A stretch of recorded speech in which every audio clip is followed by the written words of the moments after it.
तीसरे दिन पहले गेंदबाजी करते हुए आते ही मोहम्मद सिराज ने अपनी घातक गेंदबाजी से मचाया आतंक और कर डाला पहले ही ओवर में इंग्लैंड के दो बड़े बल्लेबाजों का पत्ता साफ। लेकिन फिर हैरी ब्रुक और जेमी स्मिथ की विस्फोटक बल्लेबाजी से दबाव महसूस करने लगी थी भारतीय टीम। परंतु फिर चाय काल के बाद एक बार फिर मोहम्मद सिराज की आग उगलती हुई गेंदबाजी के सामने ताज की पत्तों की तरह बिखरते चला गया। अंग्रेजों का पूरा बल्लेबाजी क्रम उड़ा दिए हर बल्लेबाज के परखच्चे और कर डाला 407 रनों पर ऑल आउट। और फिर बल्लेबाजी करते हुए यशस्वी जायसवाल और केएल राहुल ने की ऐसी धाकड़ बल्लेबाजी की तीसरी ही दिन पलट डाला पूरा मैच और कर दी टीम इंडिया की जीत पक्की, जिसे देख इंग्लैंड का पूरा खेमा भी हो गया हैरान। जी हां, आपको इस वीडियो में दिखाने जा रहे हैं आज के भारत इंग्लैंड दूसरे टेस्ट मुकाबले की तीसरे दिन की पूरी हाईलाइट, तो अंत तक वीडियो जरूर देखिएगा। लेकिन इससे पहले अगर आप भी चाहते हो ये दूसरा टेस्ट मुकाबला टीम इंडिया अपने नाम करें तो इस वीडियो को दिल से एक लाइक जरूर करें। नमस्कार दोस्तों, 5 मैचों की टेस्ट श्रृंखला का दूसरा और अब तक का सबसे रोमांचक सांसों को रोक देने वाला महामुकाबले का तीसरे दिन का खेल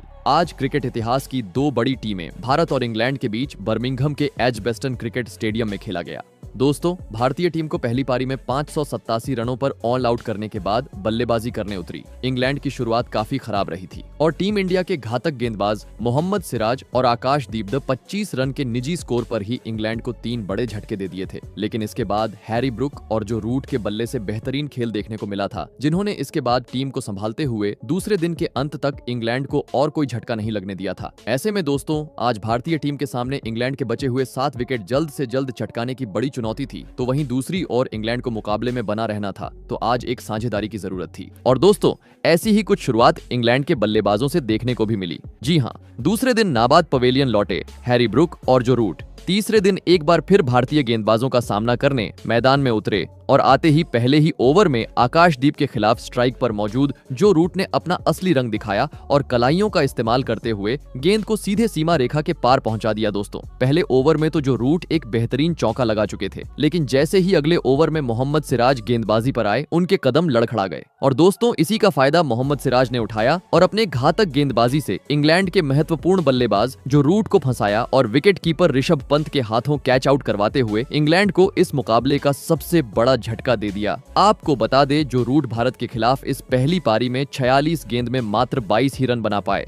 दोस्तों, जो रूट का विकेट मतलब अब विपक्षी टीम इंग्लैंड पूरी तरीके से मुश्किल में पहुंच चुकी थी। ऐसे में अब टीम को संवारने के इरादे से इंग्लैंड की ओर से मैदान में उतरे कप्तान बेन स्टोक्स। लेकिन दोस्तों, डीएसपी मोहम्मद सिराज की घातक गेंदबाजी के सामने बेन स्टोक भी कुछ खास कमाल नहीं कर पाए और मोहम्मद सिराज की पटकी हुई पहले ही गेंद में फंस गए और विकेट कीपर ऋषभ पंत को एक आसान सा कैच थमाते हुए बिना खाता खोले पवेलियन का रास्ता नाप लिए। दोस्तों, मोहम्मद सिराज की घातक गेंदबाजी के सामने अब इंग्लैंड ने तीसरे दिन 2 गेंद पर अपने 2 बड़े बल्लेबाजों को गवा दिया था, जिस कारण पूरी तरीके से अब इंग्लैंड के खेमे में दबाव दिखाई दे रहा था। तो वहीं दूसरी ओर धमाकेदार शुरुआत मिलने के चलते भारतीय खिलाड़ी अलग ही जल्लोश मना रहे थे। ऐसे में दोस्तों, 2 गेंद पर इंग्लैंड को दोहरा झटका देने के बाद मोहम्मद सिराज का सामना करने इंग्लैंड की ओर से मैदान में उतरे जेमी स्मिथ। पूरी तरीके से दबाव अब इंग्लैंड पर था, लेकिन दोस्तों, पिछले 2 गेंद पर 2 बड़े झटकों का प्रेशर जेमी स्मिथ ने खुद पर बिल्कुल नहीं आने दिया और अपने पारी की पहली ही गेंद पर मोहम्मद सिराज के खिलाफ सामने की ओर एक शानदार चौका लगाते हुए अपने खेल का आगाज कर डाला। दोस्तों, जो रूट और कप्तान बेन स्टोक्स के विकेट गिर जाने के चलते इंग्लैंड की टीम अब अपने 5 बड़े बल्लेबाजों को तो गवा चुकी थी, लेकिन इसका असर मैदान में मौजूद हैरी ब्रुक और नए बल्लेबाज जेमी स्मिथ पर बिल्कुल नहीं देखने को मिल रहा था। जी हां, क्योंकि इन दोनों ही बड़े बल्लेबाजों के विकेट गिर जाने के बाद मैदान में मौजूद बल्लेबाजों ने भारतीय गेंदबाजों के खिलाफ अपना बेहतरीन खेल दिखाया और सूझबूझ के साथ बल्लेबाजी करते हुए टीम का स्कोर आगे बढ़ाना शुरू कर दिया। वही दोस्तों, कुछ देर बाद सेट होने के चलते दोनों ही खिलाड़ियों से खराब गेंद पर तेज तर्रार शॉट भी देखने को मिले, जिसे जल्दी ही इंग्लैंड की इस जोड़ी ने इंग्लैंड को 100 रन के पर भी पहुंचा दिया। दोस्तों, बेन स्टोक्स और जो रूट के कीमती विकेट गिर जाने के बाद हैरी ब्रुक और जेमी स्मिथ के बीच एक बेहतरीन साझेदारी पनपती हुई अब मैदान पर देखने को मिल रही थी, क्योंकि दोनों ही बल्लेबाज हर ओवर में काफी आसानी से रन बटोरते हुए नजर आ रहे थे। ऐसे में दोस्तों, पहली बार अब टीम इंडिया के कप्तान शुभमन गिल ने मैच के 27वें ओवर में गेंदबाजी में बदलाव किया और आकाशदीप को हटाकर गेंद थमाई नए गेंदबाज प्रसिद्ध कृष्णा को। लेकिन दोस्तों, पहले ही ओवर में स्ट्राइक पर मौजूद हैरी ब्रुक ने प्रसिद्ध कृष्णा का समाचार लिया और पीछे की ओर कट शॉट लगाते हुए शानदार तरीके से 4 रन बटोर लिए और कुछ ही देर बाद भारत के खिलाफ इस महत्वपूर्ण मुकाबले में अपना शानदार 50 भी पूरा कर लिया। दोस्तों, हैरी ब्रुक और जेमी स्मिथ से मानो जैसे अब काउंटर अटैकिंग बल्लेबाजी भारत के खिलाफ देखने को मिल रही थी, क्योंकि एक वक्त भले ही इंग्लैंड की टीम मुश्किल में पहुंच गई थी, लेकिन इसके बाद जिस तरह की बल्लेबाजी इन दोनों ही खिलाड़ियों ने दिखाई थी वह लाजवाब थी, क्योंकि अब हर ओवर में दोनों ही बल्लेबाज खराब गेंद का फायदा उठाते हुए सीमा रेखा के पार पहुंचाते जा रहे थे, जिस कारण अब करीबन 6 के रन रेट यह दोनों ही बल्लेबाज इंग्लैंड को आगे ले जा रहे थे। और दोस्तों, इसी बीच मैच के 32वें ओवर में स्ट्राइक पर मौजूद जेमी स्मिथ ने आतंक मचा डाला और बेसबॉल अंदाज में गेंदबाजी करने आए प्रसिद्ध कृष्णा की बुरी तरह पिटाई कर दी, जहां पर इस ओवर में जेमी स्मिथ ने 4 जोरदार चौके और एक गेंद को सीधे स्टेडियम पार पहुंचा दिया और प्रसिद्ध कृष्णा की मानो जैसे धज्जियां ही उड़ा दी। बता दूं, इस ओवर में जेमी स्मिथ ने खुद अपने दम पर 23 रन बटोरे और साथ ही मात्र 42 गेंद में भारत के खिलाफ इस महामुकाबले में अपना तूफानी 50 जड़ दिया। दोस्तों, प्रसिद्ध कृष्णा आज टीम इंडिया के लिए काफी महंगे साबित होते जा रहे थे, क्योंकि एक ओवर बाद जेमी स्मिथ ने एक बार फिर प्रसिद्ध कृष्णा की गेंद को सीधे सीमा रेखा के पार पहुंचा दिया था। पूरी तरीके से टीम इंडिया इस रनों की रफ्तार को देख अब दबाव महसूस करने लगी थी, क्योंकि जब से कप्तान शुभमन गिल ने मोहम्मद सिराज को गेंदबाजी से हटाया था, रनों की बरसात होती जा रही थी। सर रविंद्र जडेजा भी इंग्लैंड की इस रनों की रफ्तार को कम नहीं कर पा रहे थे और जैसे आ रहे थे पूरी तरह मार खाते हुए अपना ओवर खत्म कर रहे थे। ऐसे में दोस्तों, परिस्थितियों को देखकर मैच के 38वें ओवर में कप्तान शुभमन गिल ने चालाकी करने की कोशिश की और गेंद थमाई अपने नए स्पिनर गेंदबाज वॉशिंगटन सुंदर को। लेकिन दोस्तों, शुभमन की यह चाल की टीम इंडिया को काफी महंगी साबित हुई, क्योंकि दोस्तों, जैसे ही वॉशिंगटन सुंदर गेंदबाजी पर आए, पहले 2 गेंद को स्ट्राइक पर मौजूद जेमी स्मिथ से सीधे सीमा रेखा के बाहर पहुंचा दिया और साथ ही बल्लेबाज हैरी ब्रुक के साथ मिलकर 7वें विकेट के लिए 100 से अधिक रनों की साझेदारी भी पूरी कर ली। दोस्तों,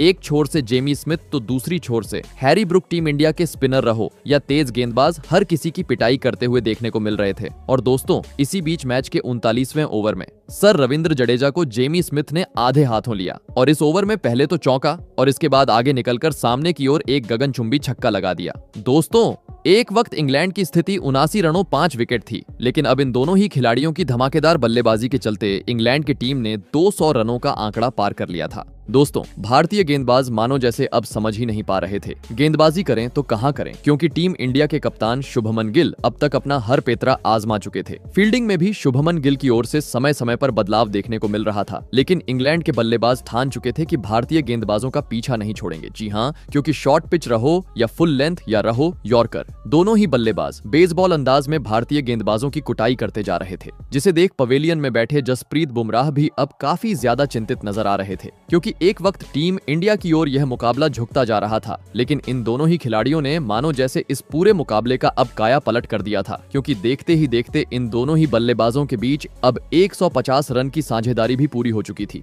और दोस्तों, इसी बीच मैच के 47वें ओवर में ताबड़तोड़ बल्लेबाजी कर रहे जेमी स्मिथ ने रविंद्र जडेजा के खिलाफ 2 बेहतरीन चौके जड़े और मात्र 80 गेंद में इस महत्वपूर्ण मुकाबले में भारत के खिलाफ अपना तूफानी ऐतिहासिक शतक जड़ दिया। आपको बता दें, धमाकेदार शतक के बाद पवेलियन में बैठे बेन स्टोक्स भी उनकी तारीफ करते हुए नजर आए। और दोस्तों, अपनी इसी बेहतरीन बल्लेबाजी को इन दोनों ही खिलाड़ियों ने आगे भी जारी रखा और तीसरे दिन के लंच काल तक भारतीय टीम को और कोई विकेट हासिल नहीं होने दिया। आपको बता दें, लंच काल तक इंग्लैंड ने 5 विकेट के नुकसान पर 249 रन स्कोरबोर्ड पर लगा दिए थे। ऐसे में दोस्तों, लंच काल खत्म होने के बाद नाबाद पवेलियन लौटे इंग्लैंड के दोनों ही बल्लेबाज एक बार फिर से भारतीय गेंदबाजों का सामना करने के लिए मैदान में उतरे। दोस्तों, लंच के बाद का समय भारतीय टीम के लिए काफी अहम होने वाला था, क्योंकि हैरी ब्रुक और जेमी स्मिथ ने पलटवार करते हुए अपनी ताबड़तोड़ बल्लेबाजी के दम पर पहले सेशन को पूरी तरीके से इंग्लैंड के हित में कर दिया था। ऐसे में मुकाबले में वापसी करनी थी, तो लंच के बाद भारतीय गेंदबाजों का अपना बेहतरीन प्रदर्शन करते हुए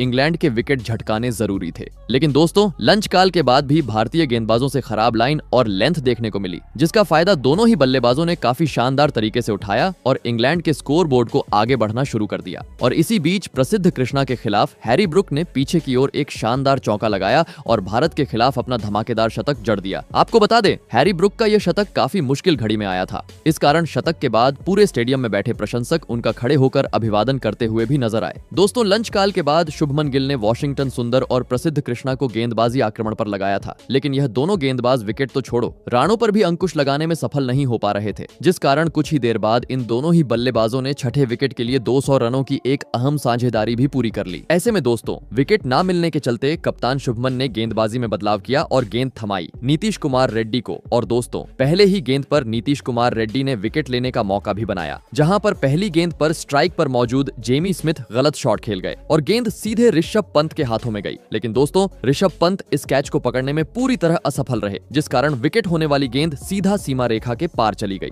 दोस्तों, पहले ही टीम इंडिया की गेंदबाजी खराब देखने को मिल रही थी और साथ ही फील्डरों का साथ न मिलने के चलते पूरी तरीके से दबाव अब भारतीय टीम पर था, क्योंकि देखते ही देखते इन दोनों ही खिलाड़ियों ने इंग्लैंड को 300 रन के पार पहुंचा दिया। दोस्तों, ना विकेट मिल पा रहे थे, ना रनों पर रोक लगने में भारतीय गेंदबाज सफल हो पा रहे थे। मानो जैसे एक तरफा मुकाबला देखने को मिल रहा था। और दोस्तों, इसी बीच मैच के 62वें ओवर में स्ट्राइक पर मौजूद जेमी स्मिथ ने गेंदबाजी करने आए नीतीश कुमार का समाचार लिया और लगातार 2 गेंद को सीमा रेखा के पर पहुंचाते हुए चौका जड़ दिया। वही दोस्तों, अगले ओवर में जेमी स्मिथ ने आकाशदीप के खिलाफ 4 रन बटोरे और इसी के साथ अपने 150 रन भी पूरे कर लिए। दोस्तों, पूरी तरीके से भारतीय टीम के सभी खिलाड़ियों के कंधे अब झुक चुके थे, क्योंकि कप्तान शुभमन गिल हर गेंदबाज को आजमाते चले जा रहे थे। लेकिन इंग्लैंड की यह जोड़ी आज सब पर हावी होती हुई रन बनाती जा रही थी। और दोस्तों, इसी बीच मैच के 74वें ओवर में वॉशिंगटन सुंदर के खिलाफ स्ट्राइक पर मौजूद हैरी ब्रुक ने अपना आक्रामक अंदाज अपनाया और लगातार 3 गेंद पर वॉशिंगटन सुंदर को 3 चौके लगा दिए और इसी के साथ इंग्लैंड के स्कोर को भी 350 रन के पार पहुंचा दिया और अपनी इसी बेहतरीन बल्लेबाजी को आगे जारी रखते हुए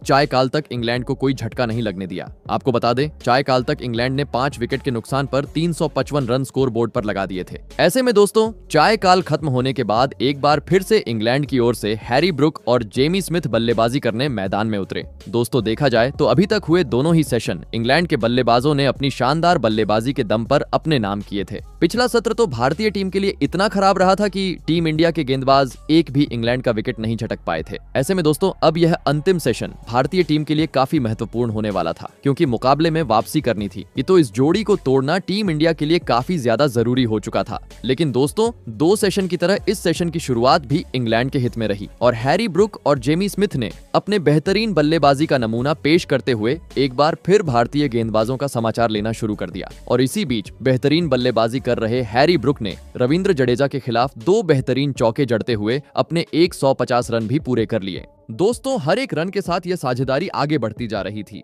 यानी भारतीय टीम के लिए टेंशन बढ़ते जा रहा था। देखते ही देखते 80 ओवर का खेल भी हो गया, जिस कारण दोस्तों कप्तान शुभमन गिल ने नई गेंद की मांग की और गेंदबाजी पर लगाया। आकाशदीप और मोहम्मद सिराज को उम्मीद थी नए गेंद से इस साझेदारी का अंत होगा। और दोस्तों, ऐसा ही कुछ मैच का 82वां ओवर लेकर आए आकाशदीप ने करके भी दिखाया।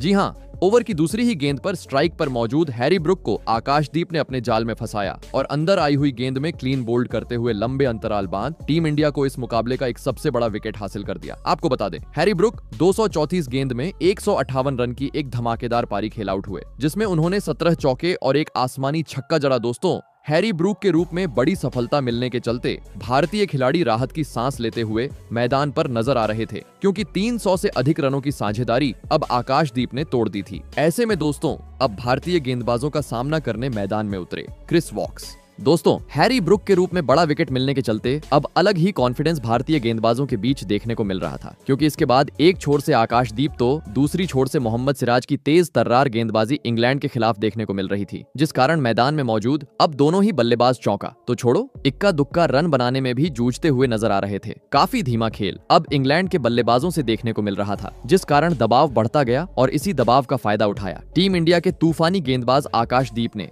जिन्होंने इस बार नए बल्लेबाज क्रिस वॉक्स को अपने जाल में फंसाया और स्लिप में खड़े खिलाड़ी करुण नायर के हाथों कैच आउट करवाते हुए इंग्लैंड को और एक बड़ा झटका दे दिया।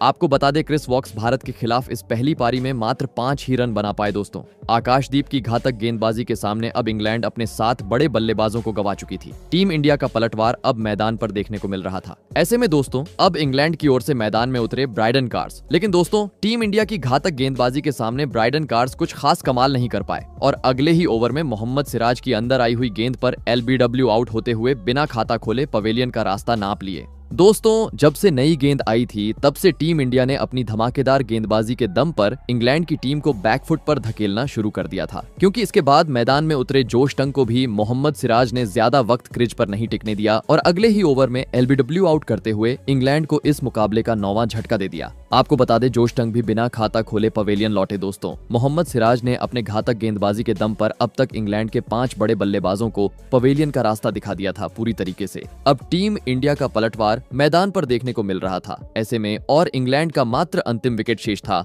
मैदान पर उतरे शोएब बशीर। और दोस्तों यह अंतिम विकेट भी मोहम्मद सिराज ने एक गेंद बाद क्लीन बोल्ड करते हुए झटक लिया और इंग्लैंड के पहली पारी को 407 रनों पर सिमट डाला। ऐसे में दोस्तों अगर बात की जाए गेंदबाजी की तो इस पहली पारी में टीम इंडिया की ओर से सबसे अधिक 6 विकेट मोहम्मद सिराज ने झटके। बता दूं दोस्तों, इंग्लैंड को 407 रनों पर ऑल आउट करने के चलते टीम इंडिया को 180 रनों की एक बड़ी लीड हासिल हुई। ऐसे में दूसरी पारी में टीम इंडिया की ओर से यशस्वी जायसवाल और केएल राहुल ओपनिंग बल्लेबाजी करने मैदान में उतरे और आते ही टीम इंडिया के दोनों ही ओपनिंग बल्लेबाजों ने इंग्लैंड के गेंदबाजों के खिलाफ अपना शानदार खेल दिखाना शुरू कर दिया और भारतीय टीम को आगे बढ़ना जारी किया। दोस्तों आज दूसरी पारी में टीम इंडिया के दोनों ही बल्लेबाज पहली गेंद से काफी बेहतरीन लय में नजर आ रहे थे, जिस कारण दोनों ही बल्लेबाजों से जोरदार चौके आसानी से देखने को मिल रहे थे। लेकिन असली मजा देखने को मिला मैच के छठे ओवर में, जहां पर स्ट्राइक पर मौजूद करने आए यशस्वी जायसवाल ने गेंदबाजी करने आए ब्राइडन कार्स का अच्छे से समाचार लिया और इस ओवर में अपने बल्लेबाजी का कमाल दिखाते हुए 3 जोरदार चौके लगा दिए। वहीं दोस्तों पिछले ओवर में जायसवाल ने 3 चौके लगाए तो वहीं अगले ओवर में केएल राहुल ने अपने मैदान में होने का सबूत पेश किया और गेंदबाजी करने आए क्रिस वॉक के खिलाफ लगातार 3 गेंद को सीमा रेखा के पार पहुंचा दिया। दोस्तों इस दूसरी पारी में टीम इंडिया के ओपनिंग बल्लेबाजों से बैच बॉल अंदाज इंग्लैंड के गेंदबाजों के खिलाफ देखने को मिल रहा था, जिस कारण महज 7 ओवर में इन दोनों ही बल्लेबाजों ने भारतीय टीम को 50 रन के पार भी पहुंचा दिया। दोस्तों भारतीय टीम के ओपनिंग बल्लेबाजों का अलग ही तूफान आज इंग्लैंड के गेंदबाजों के खिलाफ देखने को मिल रहा था, लेकिन तभी इंग्लैंड के कप्तान बेन स्टोक्स ने गेंदबाजी में बदलाव किया और गेंद थमाई जोश टंग को। और दोस्तों जोश टंग ने भी कप्तान बेन स्टोक्स का यह फैसला सही साबित करके दिखाया और ताबड़तोड़ अंदाज में बल्लेबाजी कर रहे यशस्वी जायसवाल को अपनी तूफानी गेंद में फंसाया और एलबीडब्ल्यू आउट करते हुए जल्दी ही भारतीय टीम को इस मुकाबले का पहला झटका दे दिया। आपको बता दें इस दूसरी पारी में यशस्वी जायसवाल 22 गेंद में 28 रन की पारी खेल आउट हुए। ऐसे में जल्दी ही बड़ा झटका लग जाने के बाद अब टीम इंडिया की ओर से मैदान में उतरे 3 नंबर पर करुण नायर। फिर यहाँ से केएल राहुल और करुण नायर ने अपने बल्लेबाजी को समझा और शानदार बल्लेबाजी करते हुए अपने खेल को आगे बढ़ना जारी रखा और तीसरे दिन के अंत तक टीम इंडिया को और कोई झटका नहीं लगने दिया। आपको बता दें तीसरे दिन के अंत तक भारतीय टीम ने एक विकेट के नुकसान पर 64 रन स्कोरबोर्ड पर लगा दिए थे। तो दोस्तों आपको क्या लगता है भारतीय टीम कितना लक्ष्य इंग्लैंड के सामने खड़ा करने में सफल हो पाएंगी? कमेंट करके जरूर बताइएगा। धन्यवाद।